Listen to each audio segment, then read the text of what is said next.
This is breaking news from the Super Earth News Network. Super Earth, our home. Prove to yourself that you have the strength and the courage to be free. Join the Helldivers.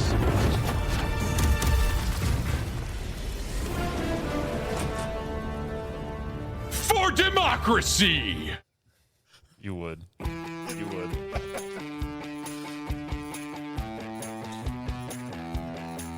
It's a game that fits our America episode for today. America! America.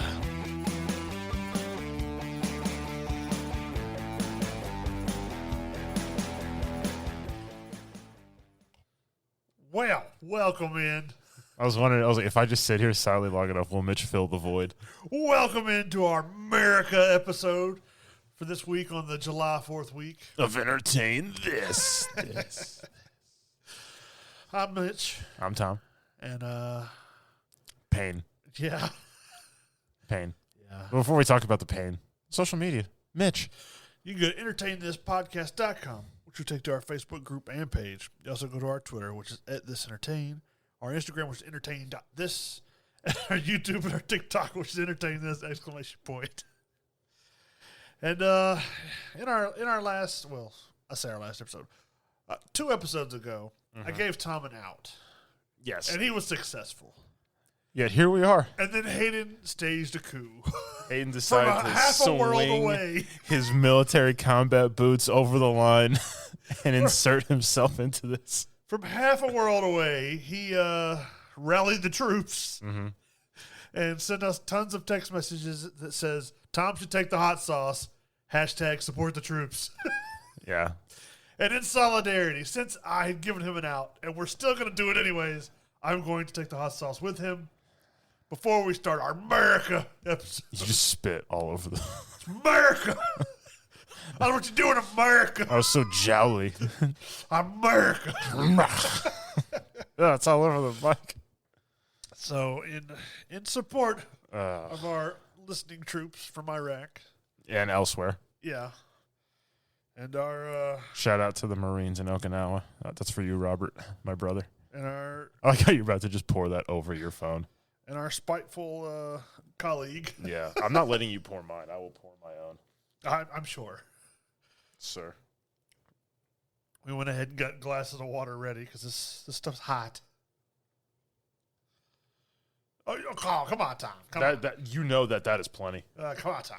You know that is plenty. That is a pea-sized. Barely a pea-sized drop. It's recommend. Oh my god, I smelt it. God. God. All right. Hang on, let me get my top 10 list ready so I don't have to suffer and try to do face recognition on my phone while I. And he's going.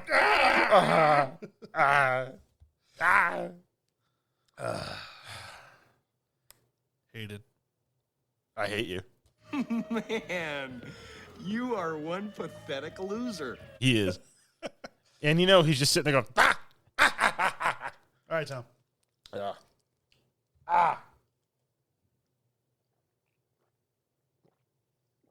Pardon the interruption. Oh, God. I swear it gets worse every time. Oh, Oh, my God. oh, it's so bad. Oh, Oh, Jesus. Both at the same time. I'll give you like instant indigestion. Oh, man. My eyes are burning. My throat's burning. Oh, God, it's horrible. Anyways, in our America episode, Yeah, we're going to be counting down we're talking about America. 10 of our more American, movies. Not necessarily that feature like, soldiers and stuff, just movies that embrace America. America. America! Yeah. Yeah. America. Yeah. I'll start off with my number 10, American Sniper. Yeah, America. Sniping. Chris Cow. Great cow. I mean, it's a great movie. Oh, man, this burns. My tongue is like numb. Ugh. But, It's on the roof of my mouth. It's got a lot of drama to the movie, but you can't help but favor the troops and love. I love watching the movie. It's got a lot of sad parts in it. But, oh God, my tongue hurts. It's a good movie. I haven't seen it in its entirety, but it's a Clint Eastwood film, so it's You haven't seen solid. You haven't seen the whole thing? No, I haven't gotten around to it. Oh wow. I mean, we kind of know the ending, but it. Yeah, that was before the movie even happened. Yeah. Oh God. We apologize. You have anything more you want to say about American Sniper? I mean, what's his name? Bradley Cooper does a really good job of portraying the character. Mm-hmm. How about I say character? The person. Mm-hmm. As far as his acting, and they do a good job of showing a career in the military over progressing, for several years in one movie. Yes. Oh God! And I feel like they do a good job of showing the specifics, his the tactical training and things that he My would teeth know. hurt. My tongue just still feels numb. Mm. And then I touched the roof of my mouth, so I got the roof burned too. It's a double whammy. God, Hayden, I hate you. All right, Tom, it's your turn. What's your number 10? The Sandlot it's the most this was the summer every kid dreamed about. As growing up, playing baseball with your friends, making new friends, running around, sleepovers, campouts, urban legends of your town, and then it all accumulates in a showdown with the beast, which just turns out to be a giant mastiff dog named Hercules, and Darth Vader is your neighbor. I just love how they have all these contraptions and stuff trying to get the ball back. And every boy, and girl, and their whatever their equivalent would be. God, it's so bad. It's hard to talk when you got numb tongue. If I stop drinking the water, it just hurts. It just hurts. It just comes back to life. I grew up, we had baseball fields. I had a lot of good memories of summer. My dad would take me and my brother, we get our friends, and we would go play baseball in the Sandlot. Obviously, we all had that that one shady looking house in the neighborhood out there in Eagle Estates. That was just that's the old Johnson house where the lady killed the entire family or something with a shovel or what have you. So growing up and watching that was just an American childhood great movie. Yep. All right. Anyways, my number 9 is Rocky 4. Oh, I got Rocky 4 higher. My list isn't necessarily in what rank I would put them in. It's just 10 movies. Mm-hmm. Well, yeah, I guess. No, I think I do have these in a rank. Okay. Well, I got Rocky 4 because it's all about America beating Russia in boxing. Oh, yeah. Well, Hearts on Fire plays, and it's just the Russians, they're using this, the stereotype, big science thing. He's punching the pressure plate, and then, the PSI is going into 4 digits, and it's that punch would kill you. It's Sylvester Stallone's just out there working out in the snow. In the snow, running, shakes the KGB. He's climbing a mountain in a bomber jacket. He gets the top, Drago! I need my tongue to stop hurting. I know. Oh, I must have break you. It's funny because all the great lines from that movie are all Drago's. Yeah. It's because he's like, if he dies, he dies. Mm-hmm. And it's he only has 6 lines. Yeah, where he's fighting, and the Russian, the political bureau, they're all up there, and they're spoofing that it's Gorbachev or whatever, and then the whole audience is shouting Drago, and then as the fight keeps going, they're Rocky, Rocky. Their own Russians start cheering and for they Rocky. drape him with the American flag.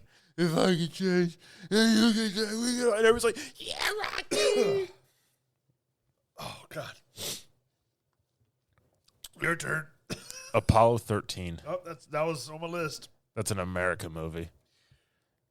It's the space, we've already won the space race. We are just now sending dudes to the moon. Yeah. And then obviously Apollo 13 suffers catastrophic issue. And basically all of NASA has to come together in a room and be these are all the parts that they have. Figure out how to make that work. And and then Harris is failure is not an option. And they're like, better get to work on this. And they're like, you got to do this, duct tape this, fit this here, put that there. And then, turn off this. You got to save X amount of stuff. And then Gary Sinise, who didn't get to go because he got sick, he was like, put me in the module. He was like in the module for like hours at a time while they were in space. Yeah, trying to figure out and he's like, give me the exact setup they have right now. Yeah. And he was trying to figure out how to set it up so they can slingshot around the moon and come in for re-entry. You got a movie with Bill Paxton's in it? Bill Paxton, Kevin Bacon, and Tom Hanks. Tom Hanks. Yeah. Gary Sinise, Ed Harris are the 5 people I remember. That's some American actors right there. America. America. Well, the next one on my list is Captain America, the First Avenger. Yeah. It's all about America, America muscle, America science. I've knocked out Hitler like 1,000 times. He's out there selling war bonds, and then, he's an American, so he has to The hidden gem of that entire movie is Tommy Lee Jones. Yeah. I like when they're in training. Don't look at me. I'm not going to kiss you. I like when he's out there in the training, and he just pulls a grenade, tosses it out there. He's like, grenade! It's done. And then, he dives on him, and the guy, looks at him like, he's got the right stuff. Yeah. And then he's like, he's still skinny. He storms off. I don't like when he's like, the first one to bring me that flag can go home, or, can go back to base. With Miss Carter. Yeah. And all the guys are like, they're all trying to climb in. What's Chris Evans, little scrawny Chris Evans, just walks over there, pulls the pin, and lets the thing fall, grabs the flag. Yeah. And just hands it to the guy. It's just like, he just gets it the chief. He's like, I won. Yeah, it's a good movie. Just hunting down Nazis. Nazis. All right, what's the next one you got? Zero Dark 30. Yeah, I didn't think about that. That's a good one. Actually, the hunt down and raid and assassination of Osama bin Laden. You all right there? Like an extra come back alive in my nose. Ugh. That happened to me one time. Oh, continue. But Zero Dark, it's a longer, drawn-out movie. Yeah. It's heavy on the acting and the dialogue and just, certain things. But then they eventually were, it's just like, we've narrowed it down. Like, it's like an above, 50-50. He's going to be there. Yeah. That they think he's going to be there. And they're just like, and she's like, I wanted to drop a bomb, but they told me I had to use you guys. And it's like all the SEALs are sitting there, and they all have beards and polo shirts on, and they're grilling, and they're just outside dipping and spitting everywhere playing football. She's like, I wanted to drop a bomb. They said I had to use you guys. It's like, don't F this up. And then they were in the super secret helicopter. One crashes. I like when they're flying. The one guy's just like, how many? I was like, raise your hand if you've been in a helicopter crash. And all of them just go raise their hands. It's like, all right, we're good. No, the next one I had on my list was Apollo 13, but since we talked about that, I'll continue on to Forrest Gump. Yeah. He does the most American of everything. everything. Idiot in the right place at the right time in history. Playing college football for Alabama for Bear Bryant. He might be the stupidest son of alive, but he sure is fast. That he gets out there at the Washington Monument and he's doing the speech, and when the guy that's when he comes back from Nam as a Medal of Honor recipient, yeah. Then you got the guy that's been abusing Jenny. He's like, go back to Greenbow, Alabama. I'm sorry I had a fight in the middle of the Black Panther Party, so they let me play ping pong. We'll be right back. Ever wondered what a rhythm-based stealth game with dinosaurs might look like? Or a farming sim in space with zombies? Welcome to the Gaming Blender podcast. I'm Matt, and with my co-host Scott, we take a random game genre and random game mechanics, blend them all up, and pitch wild, totally hypothetical games you've never heard of, and maybe shouldn't. New episodes every other week. Hit play and unleash your inner game dev. No coding required. Search the Gaming Blender on your favorite podcast app now.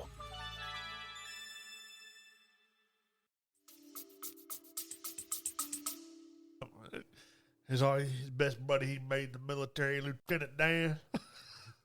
Lieutenant Dan, ice cream, Lieutenant Dan. Try out my sea legs, but Lieutenant Dan, you ain't got no legs. I know that. I know that. It was great. You got some bubblegum shrimp. You got coconut shrimp, barbecue shrimp on this. And then he's just like they're scrubbing the floor with toothbrushes, and he goes, "That's Yeah, that's about it. And then he just looks at him and goes, and then just keeps going. Uh-huh. Why did you assemble that weapon so fast? Because you told me to. That is the most outstanding answer. I like how we thought the same one at the same time. You will be a general someday. That's a great movie. I love that. I love playing ping pong. All right, continue on with your next one. My next one was Rocky 4, Okay. which we talked about. Let's go on to the next one then. Air Force One. Air Force One. Get off my Plane. It doesn't get cooler than Harrison Ford playing the President of the United States on Air Force One, killing Russian bad guys. Steven Seagal. No, he's not in that one. I thought- That's the one with Kurt Russell. I was thinking Steven Seagal had like a short part that he gets killed in. No, that's not that one. Oh, okay. Well, darn. It's not Under Siege. What's the name of that one? No. I'm saying Steven Seagal plays like a bad guy for the first time, and he gets killed real quick or something like that. No, he's a good guy. That's the one with Kurt Russell, where like they have like this. It's the stealth bomber, and they hook up to the bottom of the plane. But like turbulence happens, and it's gonna rip the thing. And he's like, "You guys can make it." He closes the hatch, and then the plane gets ripped away, and Steven goes, "Wee!" Yeah, that's what I was thinking of. Okay. Yeah, but Air Force One, Harrison Ford is the president. That's a man. I swear, Harrison Ford in the 90s could have ran for president and probably won, just because it's Jack Ryan. That's a man that runs America. Harrison Ford. Harrison. That's almost like an American name. Harrison Ford. Anyways, He's named after a president and a car company in one name. My next one is We Were Soldiers. I left that one. We talked about that one with the Father's Day episode, but, it's a good American movie. You know, they go First major conflict with the U.S. in Vietnam. Yep. It shows all the, their training and stuff. Mel Gibson, Sam Elliott leading a platoon.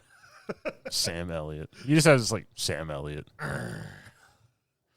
Yeah, he goes out there and he's fighting with a pistol. He's just standing in the middle of the smoke. Well, it's because, like, the real Basil Plumley, he didn't like the M16 because he thought it was a cheap piece of crap. Yeah. It was made out of plastic, and it jammed a lot back then. And it wasn't suited for the jungle. True. They had to make a lot of modifications to get it to really become dependable in what it is now. Okay. And he asked if he could take his M14, and they're like, "No, we're phasing those out for these." And he goes, "Well, I'm just going to carry a lot more ammo for my 45 because that's made out of steel, and that works." All right, what's your next one? Miracle. Miracle. That's the hockey one, right? The hockey movie where the USA beats Russia. Okay. In 1980 at Lake Placid in the Olympics. Oh. I haven't seen that movie. So the story is, that they didn't have to beat Russia to get gold. Yeah. They had to beat, I think, Finland for gold. But in the 1980 Olympics, Russia had already won like the last 4 gold medals in hockey. Like the Soviet Union team they were all professional hockey players. Okay. In Russia. That's all they did year round was play hockey. They were like the best team in the world because they had like an NHL All-Star game against them, and they beat the crap out of the NHL guys. And then they had like a scrimmage match with them. They got the snot beaten out of them. And then Herb Brooks, the coach of the USA team, put together, they were all college kids. None of them were pro players at all. Because I don't think at the time they were allowed to use pro players. That's what I heard for like a lot of the Olympic stuff. But Russia circumvented it because they were all in the military too. Okay. And then Russia just didn't care either. They're like, we're Russia, we can do what we want. Stop us. Yeah. But it was also the first time the Russians, or a team that won like gold, silver, or bronze, didn't have their names engraved. The Russians just took their medals and left because they were so mad that they lost to us. But my dad, who was alive when it happened, 1980, he's like, it was a big moment in America just because, the end of the Carter administration, inflation's through the roof, everything sucks, no gas, the Iranian hostage, crisis. We go into 1980, we get Reagan, and it's like, all right, things are looking all right. And then it's like, we're going to play Russia in the Olympics and the USA hockey team, and they won. And it was like one of the best sports calls ever. I think it's Al Michaels. And he was like young when this was going on. And as the USA's up 4-3 in the third period, and as they go down to 20 seconds, the crowd starts chanting the countdown as Russia's just scrambling for their life to try to tie up the game, let alone win. And I guess it's going 10, 9, 8. And now Michaels is like, he's counting with the audience. He's like, 10. He's like, do you believe in miracles? And then it gets to 1. Buzzer. It's like, yes. And like, everyone loses it. So like they drape like Michael Ruzioni in the American flag. He was the captain of the USA team. And everybody's just losing their minds. It's so great. Well, the next one on my list is Talladega Nights. Ricky Bobby, got to stop Frenchie. The French trying to take over NASCAR. I hate Will Ferrell. I do not like his movies. I don't think he's that funny. Oh, you just alienated like half our audience. There's some things he like. The movie Elf, I can't stand that movie. I want to punch him in the face. Elf is one of my favorite of his movies. I hate that movie. He's just so obnoxious. I was like, he's out there. If you don't choose Big Red, then you. Merc. It's a Jack Hawk, Black Hawk knife or whatever. He's literally like Cartman when he went to NASCAR. Left turn. Yeah, that's a good American movie. He loses his nerve to race, so his dad puts him in the car with a cougar. for no reason. Like a real cougar? Yeah. Or a girl. Oh, like a real not, mountain hey. lion. So then, like, he gets his confidence back, and then all of a sudden the lion's in the back going, meow. He's like, what's up? Just keeps on driving. Yeah. If not first, you're last. Yeah, I remember that. I'm coming at you like a spider monkey. These are the most misbehaved children I've ever met. Chip, I encourage it. I encourage them disrespecting you. Yeah. That movie, it's stupid, but it's funny. It is stupid. All right, what's your next one? The Patriot. Patriot. With Mel Gibson. That's on my list, yeah. Nothing more Patriot than us beating the crap out of the British. Well, the British were, they were doing really, really well at that point, too. They lost to people they shouldn't have lost to because we're America. America. This is the birth of America. They're stupid enough to wear red in the woods and stand in straight lines to fight. Yeah, but they won. Oh, for a good while, yeah. When they did that. Well, because they had the numbers and the firepower. Yeah. And the discipline to stand there and do it. The stupidity to stand there and do it. I'm not saying it was a great way to fight conflicts, Mitch, but I'm just saying. I mean, to me, only an idiot stands there and waits for you to be shot at when they're taking volleys. Yeah. Screw that. There's trees. There's cover. Concealment, perhaps. Anything. And not bright red, outfits. But, yeah, I mean, it's the epitome of a patriot. Yeah, that whatever of a patriotic movie. What was that? Oh, it was like Brian Regan's The Epitome of Hyperbole, which was the epitome of hyperbole. Oh, because that's how people say it. But I mean, he loses what? Two sons. Two sons, but the first one's what causes him to enter the war, where he goes full on you just like everybody's just like, oh, he was a bad man back in the day in the French and Indian War. And then, he comes running out. He's got the tomahawk, a bunch of weapons. He's staging weapons, and he basically just takes out an entire British convoy by himself. Yeah, I mean, he had his two sons with him, but, they were more distraction than anything. And, they're rescuing some, but they're watching, their dad just, butcher people now at this point, and he's just, covered in blood with a tomahawk and a knife, and they're just like, oh, okay. And he's just like, I understand, though. I understand. It needed to be done. America. The only thing that would have been better is if he was doing it in front of other British soldiers and they just ran away.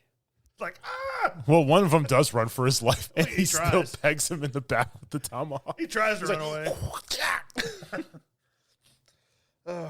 My next one on my list is Red Dawn. I got Red Dawn number 1. Oh, it's on my list. Mm-hmm. But yeah, some invading force tries to come in. And the Russians. Well, yeah, depending on which and one. The South. No, 1984. Red Dawn. Not that new crap with Josh Peck. I'm talking Red Dawn with Charlie Sheen and Patrick Swayze and Powers Booth and half the Brat Pack. Yeah. Oh, I'm still getting indigestion. Yeah. Sorry. Oh, Jesus. And the birds. But yeah, I mean, you got the Russians trying to invade by parachute. It worked. Well, you think when that movie came out, because they managed to seize 70% of the United States in one operation. I think they overestimated how easy it would be. Mm-hmm. But you think the Russians saw that movie and went, could we pull that off? No. Can we figure that out? Can we do that?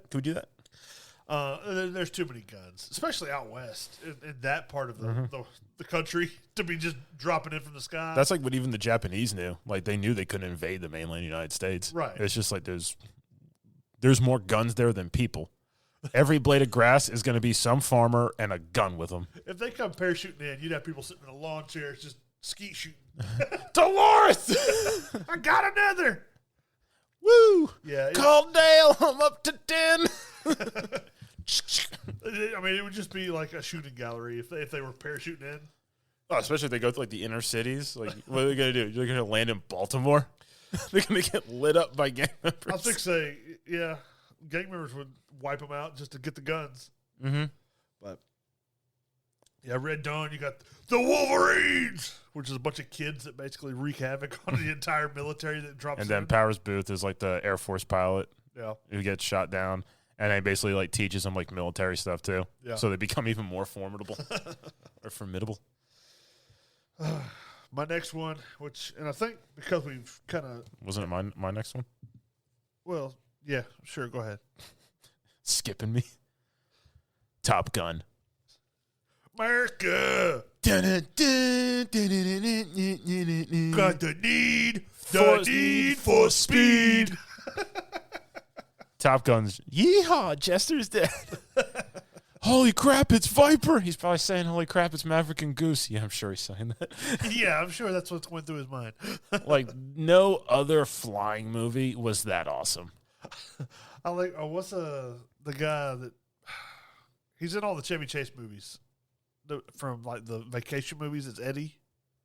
Oh, Cousin Eddie? Yeah, what's that actor? Dennis Quaid? No, Randy Quaid. Isn't that him? No, he's not in this. He's in Independence Day. No, I was thinking Randy Quaid was the one that was like, I want some butts. That's not him. Oh, no, that's not him. Oh, The air traffic controller guy? yeah, with the glasses on, I thought that was Yeah. him. Oh, but yeah, traffic controller. Towers, Ghost Rider requesting a flyby. Negative Ghost Rider, the pattern is full. I like he comes out. Time of to the buzz the tower, Goose. I think this is a good idea. He comes out of the office, the coffee's all spilling on him. I want some butts.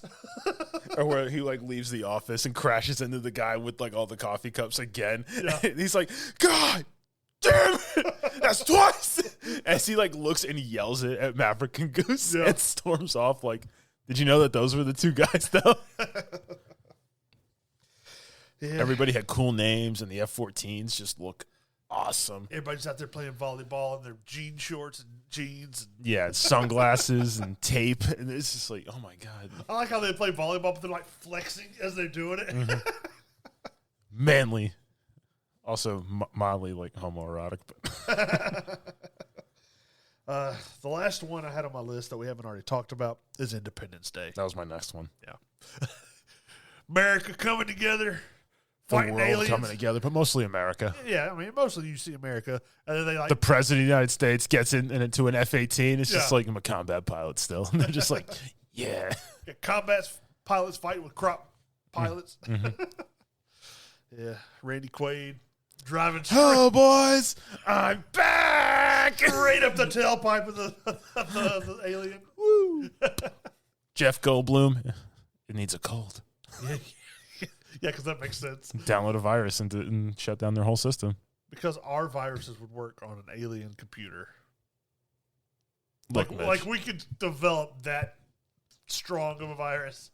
Like they've traversed space. Well, no, remember in the movie, like they had already captured one of their flying ships Yeah. from like the 50s Yeah. and had been like tinkering with it and trying to figure it out. And then he figures out how to upload to it But because he's smart. He's Jeff Goldblum. he made a virus in like 24 hours that could affect a mothership from an alien race. Well, you know, we don't know what their firewall protection was like. The computer was probably like, what is it? It is a good movie though. It's a lot of It fun. is. I like it when Will Smith opens the original ship. Welcome to Earth. It just punches the alien in the face. And he's dragging it through the. While smoking a cigar and yelling. He's like, "Oh, come here." And he runs and starts kicking the crap. What the hell's that smell? That was when everyone liked Will Smith Yeah. before he started smacking Chris Rock. I mean, I'm okay with this smacking Chris Rock. Chris Rock gets annoying, I'm sure. Yeah.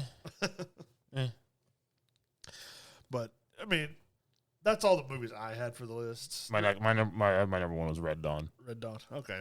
Because they don't get more America than Russia invading America and American people. American kids. High schoolers forming the Wolverines, named after their high school football team, hiding in the woods with weapons and, wreaking havoc on them and actually having great success to the point that because I think it's like the Nicaraguans.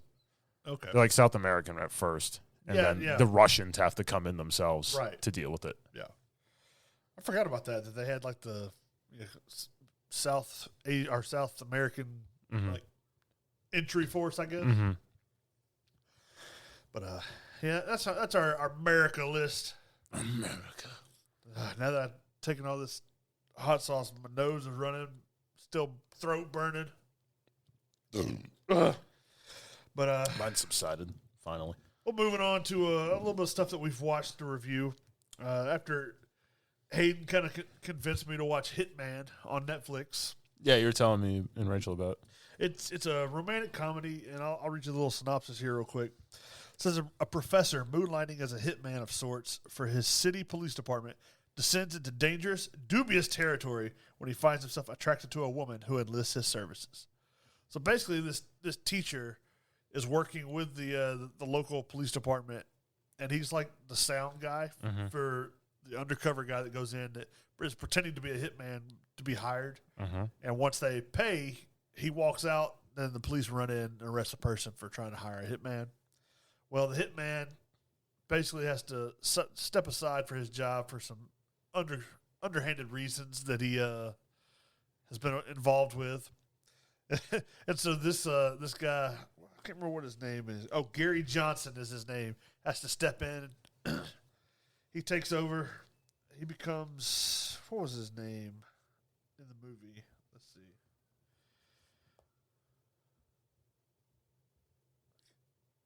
I can't remember what he uses his name. Oh, he becomes Ron.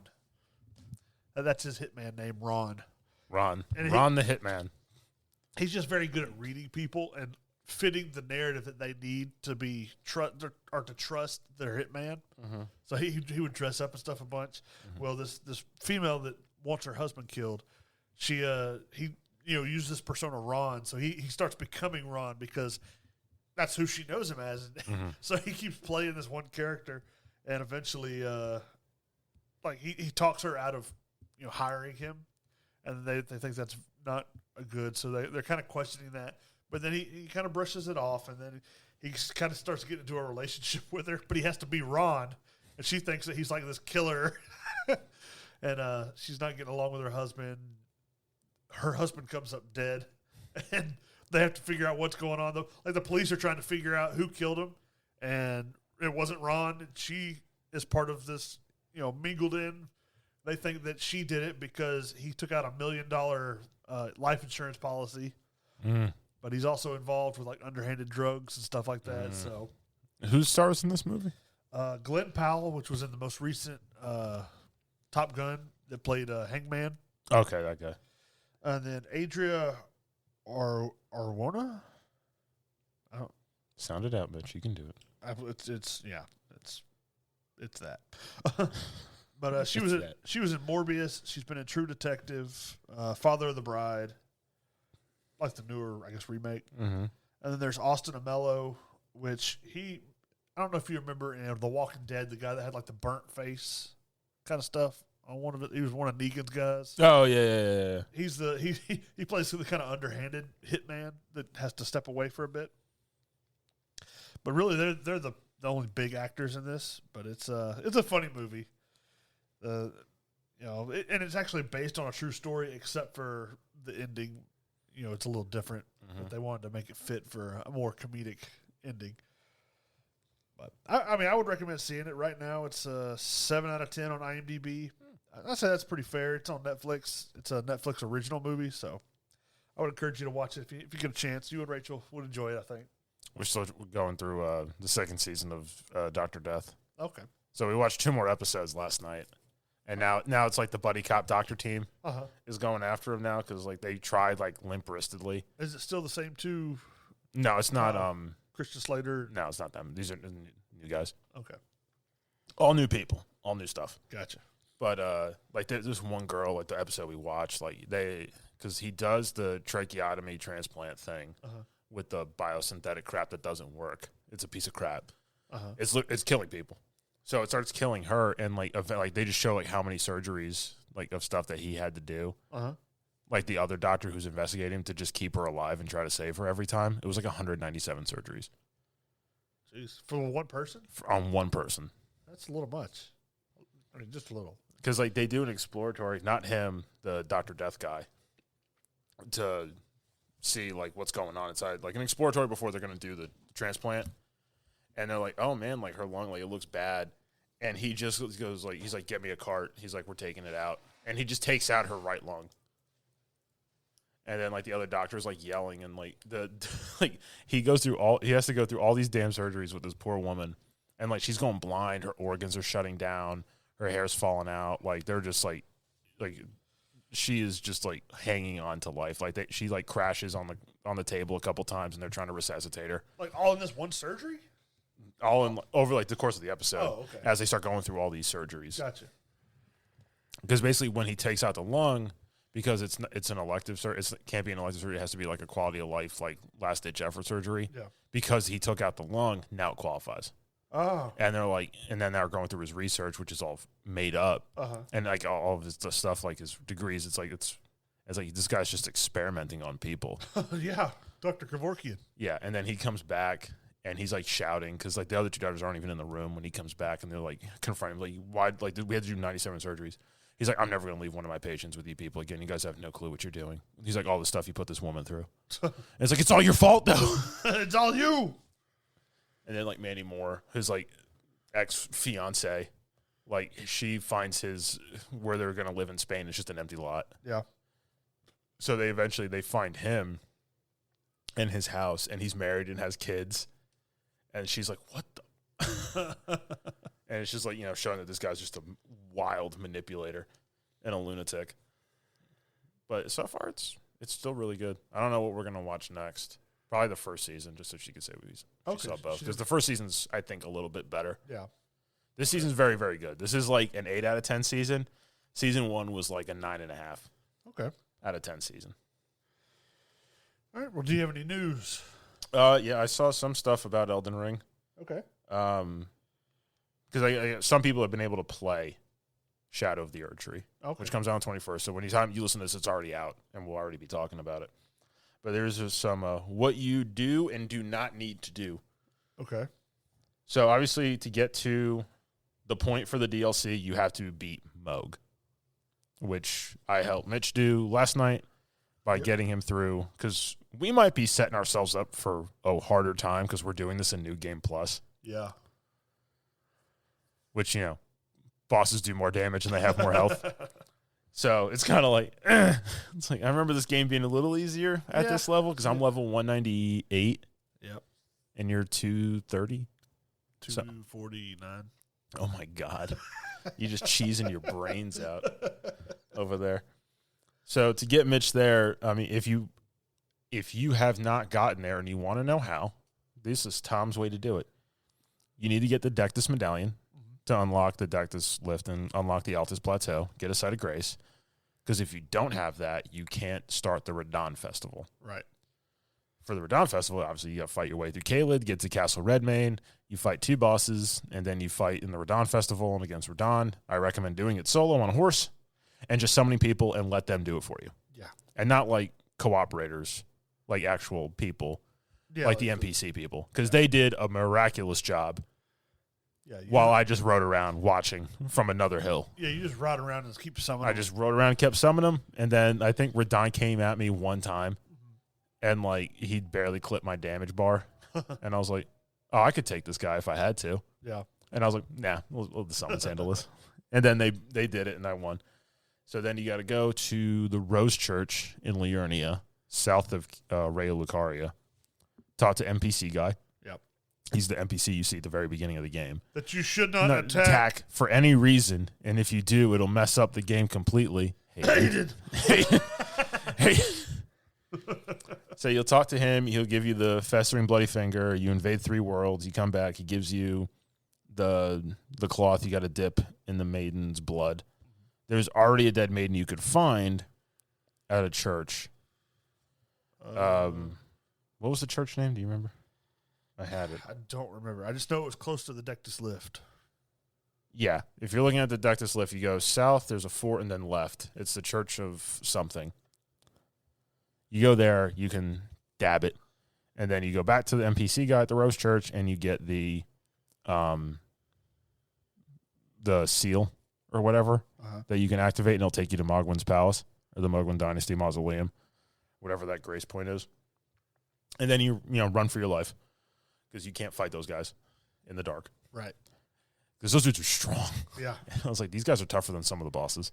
But you can outrun them if you just keep running. Just keep running. Just keep running. Get to the next grace, and then you go up the lift. Boom, Mog fight. And then I did it with randos. So did I. Just to make it easy. Because 3 people makes it quite, manageable to fight bosses. I found one guy that was like... buck naked. Yeah. With a pot on his head, and it's like, I need that guy. I found one guy that was standing there with no weapon in his hands. It's like, that's the guy I'm summoning. I was like, that's confidence. That guy knows what he's doing. He this is his day. He's been waiting. Yeah, he's been waiting for somebody to summon him. Mm-hmm. And today's the day. So then after that, you do the Moog fight, and you beat Moog. Because Mikola is supposed to be... I showed you the trailer earlier. The redheaded guy looks like Sauron without armor. Yeah. With the fiery red eyes. That's him and the egg thing behind him, apparently. So I guess he comes back to life. Somehow, or rejuvenates, if you will. But for this, it's like what you... First, I want to start with what you do not need to do, and that is to try and grind really hard to get your power level up super high before the DLC starts. Past a certain point, it will not help you at all. The way the DLC works is that it flattens the difficulty curve instantly for all players. If you are strong enough to do the thing you do need to do, beat Moog to access the DLC, you are strong enough to play Shadow of the Erdtree. I mean, you're going to get destroyed initially, but that's sort of the point of FromSoft games. This is more or less like starting a 1.5 sequel. For example, I played the DLC starting at around 170 or so. The Washington Post's Gene Park started at 700. So you got a way to go, Mitch. Yeah. A result of his crazy grinding of the first game, but our experience seemed essentially similar in terms of the difficulty curve for the DLC. That's because the main way you power up in the game is through 2 new currencies. Scattered Tree Fragments and Revered Revered Spirit Ashes. These increase your attack and defense and your summons, scaled on your current power level, but it is overwhelmingly the case that simply finding those fragments is what makes you stronger in time, some of which appear when you find very clearly marked sites of grace, some of which are found delving the deepest dungeons of the map. So basically they're saying there's no reason to rune farm. Right. To go to the cheese for, to come in thinking you're going to waltz in as a juggernaut, because as soon as you go into the DLC, it's going to scale. Gotcha. Right where you're at. So me at 198, I'm just going to stay at 198, I guess. Because, it's costing me more than $250,000 runes to level up now. Yep. Yeah, I think it costs you $500,000 runes now to level up. Yep. So, I mean, you saw the trailer. What do you think? You like it? It looks like really interesting. I've enjoyed the Elden Ring. We like Tom was saying, we played some last night, and it was fun again. It's difficult playing on New Game Plus, but it's still fun. I'm having to get used to the controls and the timing. There's some... I feel like I have an easier time now in New Game Plus, which is weird. Because there's guards or whatever. I was like, oh, yeah, these guys. And I just waltzed through it, swinging giant tree trunk swords. Yeah. Taking them out at, medium. They couldn't get close enough to hit me for some of them. And then some spots I'm just getting murked. And not by bosses, by these hunter. One guy, he's got a rapier, and then he's got a full auto crossbow that shoots fire. And he's like, and he just lights me up, and I watch my go, beep, beep, beep, beep, beep, and I'm like, what? What? And I'm just losing my mind. All right, Tim. No, I'm better than Tim. You watch Tim play. Yeah. I'm better than Tim. Yeah, Tim's bad. But it's been fun watching Tim, and a lot of the streamers are getting back into the game. Yeah. Because out of disrespect, he hadn't beaten it when it first came out, but now he has beaten the game. And watching him fight, he finally struggles and gets through Radagon, and then gets to the Elden Beast, gets killed like almost immediately, runs back to the boss door, and it's Radagon standing there. He's just like he thought it would be the Beast again. It's like, nope, you got to go through it all over. I like watching it. He like beats the guy the first phase, and he's like, yeah, and he's watching the cutscene. He's like, wait, what? And then when the health bar shows up for the second phase, he's just looking at the screen like, you gotta be kidding me. You gotta be kidding me. I remember fighting when I beat Radagon because I think I fought with you and Evan. The two of you died. Yeah. And it was just me, and we had gotten him to like the Elden part of his name. And you're just like listening to me like scream and lose my mind, and then it's like, I did it! I will say that game is very rewarding. You do feel accomplishment when you take out a boss.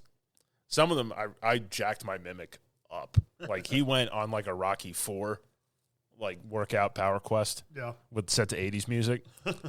I fought one boss. I can't remember who it is. I rang the bell, and I just stood back and watched my Mimic just run at him. And then like I was just in his way. I was like, the Mimic is having an easier time beating this game than I am. Yeah, I mean, it's, like I said, it's a lot of fun. I'm interested to see what all new stuff you can get, the new armors, areas, weapons, creatures, what hellish things I'm gonna have to fight now. Because this is weird because we haven't even beaten the main quest now on New Game Plus. On New Game Plus, no, we hadn't. But we'll move on to a little bit of news that I have. The director from Evil Dead Rise, which is the most recent Evil Dead movie, Lee Cronin. He's set to make some kind of atomic monster film, like in the vein of Godzilla. I guess kind of like what's that? Cloverfield, where it's just some kind of big monster that's destroying the city from space. Yeah, I mean, I don't know exactly what it is. It just says Warner Brothers is putting it together. It's an April 2026 release, but he's putting together some kind of big horror atomic monster movie. But the next thing I have is Blue Beetle is having his own animated series. The guy from the movie Blue Beetle, he's going to be voicing the character in the animated series. Didn't the movie not do well? It did okay, not great, but I mean, it did okay. I think it at least made its money, made its money back and a little more. Let's see. Emily Blunt is going to be starring in Steven Spielberg's next big film, and it doesn't say what it will be, but it will be a major event film. So I'm assuming it'll be like a story based in a big historical event of some sort. That's Spielberg's MO sometimes. They said it's going to be on the scale of Jurassic Park, War of the Worlds, Indiana Jones, so things like that. I did watch a new show. You did? The first episode of season 2 of House of the Dragon. Oh, yeah. I've been watching some of that and been watching some of The Boys. Oh, yeah? How's The Boys season 4? It's good. It's interesting. People are complaining because they're like, oh, they're just making fun of, the right-wing politics. I'm thinking, yeah, they kind of are, but in my opinion, they kind of have it backwards. But, Because isn't The Boys like a satire almost? Yeah. There's one disturbing scene in episode 2 where, the guy that plays God in Supernatural? Yeah. He's the creator of Supernatural. Like the writer. Well, he's also the writer of The Boys, but he plays a character in here that can split himself apart like into other versions. When he does it, he's naked, and he's full on naked in the show. But look, nudity is not new to The Boys. He's really he's got like a really hard crush on this one girl that's like a talk show, like a podcaster. Well, the Frenchie and the Kuriko, Emiko or Kuriko, I can't remember. But they're basically sent to follow him, and they sneak into hit the locker room that he'd gone into, and they find him with himself and more of himself engaging in acts. It's like, oh God! Just because he can doesn't mean you should. Frenchie opens the door and they're like, oh, and he's like, I was hoping you wouldn't see it because you just hear like grunting and the stirring of mac and cheese. and then you see it. It's like, you didn't have to show me. No. Yeah, it's disturbing. And then he gets into a fight while naked. Like 6 of them. They're all fighting each other, or fighting the good guys and stuff. It's disturbing. That was gross. Yeah, so anyways, House of the Dragon. I mean, it's the first episode, so we got to recover what happened. Excuse me. Ugh, the sauce. A lot of talking, a lot of planning, a lot of plotting, a little bit of murder, like horrible murder. Yeah, I was surprised by that. I was like, damn. Well, I'm not surprised Game of Thrones did that, or sorry, House of the Dragon, because they've done that before. I don't remember it with that brutality, but at that stage. But yeah, okay. So yeah, I was like, ugh, like that was horrible. And then I also been watching Mary Kingstown. They have their season 3. I think they're on episode 3. It's pretty good. They've had like because it's about prison gangs and gangs outside, and how they influence each other. Well, you had one season where it was the blacks that were like the leader. They're the problem. Well, then it became kind of the Hispanics in season 2, and now it's the Aryans in season 3 that are like the main problem. And it's interesting to see how the inside can influence the outside, and all the politics that go around it. And Mike McCluskey, which is Jeremy Rayner's character, tries to be the mediator between them, the police, and city council, and all that stuff. And he has to do some underhanded stuff and some above the table stuff. And it's interesting to see how they navigate all that. And then the last bit of like kind of news, I guess in review, it's the final shape for Destiny 2. Has gotten a lot of really positive reviews. I've heard it's really, really good. Yeah, I mean, and everybody's just like, sucks is the last one. Yeah, it's got a 9 out of 10 for its last DLC. But I'm interested to maybe try it out eventually. I won't have time, but we'll see. I mean, I'm not gonna get with Elden Ring coming out with this huge DLC. I'm not playing Call of Duty. Oh, true. I'm gonna be jumping into Elden Ring, getting mad, spiking my controller off the couch repeatedly. And then the last bit of news I have is we're still in the process of collaborating, but we're trying to be part of the Art is Alive Film Festival as possibly reviewers. We're going to have like a little commercial we're going to be making for it. So once we get a little more information from the producer and like I guess the showrunner of the festival, we're going to have a little more information for you. But if you're paying attention, still listening, check out the Art is Alive Film Festival. It's so you can find it online. Look more into it. If you have content you want to submit to it, or if you just want to be interested in seeing what kind of short films and films are made out there, make sure you check it out. Yeah, do that. I think Hayden sent us a promo. Yeah, well, he wants us to make a promo. So he wants us to make a promo. You want me to read it because it's short? It's not like Yeah, you can his mild autobiography. Yeah, you can read it from the last time. Promo from Hayden. What kind of entertainment nerd are you? Do you like movies more than your friends? Do you binge TV shows as fast as possible while internet stalking the actors? Are video games a forever chase of that sweet nostalgia from yesteryear? Well, whatever your answer is, we agree. Entertain this. A podcast about movies, TV shows, and video games. Mitch and Tom don't often agree on much, but when they make great... But he wrote that horrible. And I was rolling on that. Yeah, you were. I was going to use that. I know. I was just going to cut it out and use it. Damn it. We could do a re-recording of that. Okay. And don't often agree on much, but they make great arguments you can bring to your friends. Find us on whatever you listen to on podcasts and talk to us on any social media platforms. Just search, he spelled out entertain this. ENTERTAINTHIS exclamation point. Not ellipses. Not ellipses. No, they're gone. They lost the fight. Yep. We're covering film festivals now. They didn't have the stamina for this fight. We could go on forever.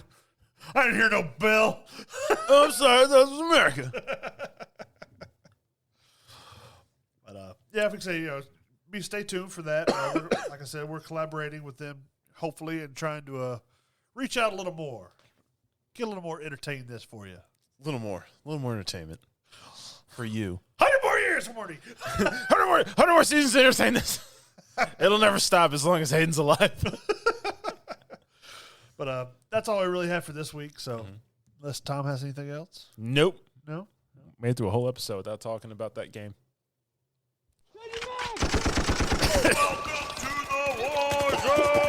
I haven't played in like a week. But thank y'all for joining in and listening to us this week. Be sure to tune in next week. We'll see what we have. Might be an interview if we can get this collaboration going, or it might just be another episode Of nonsense. Yep. So have a good day. Bye. Damn it, I was going to use that. I was. Make it really easy. Like, how dare you read well? I'll just cut that out. Not even say anything to you.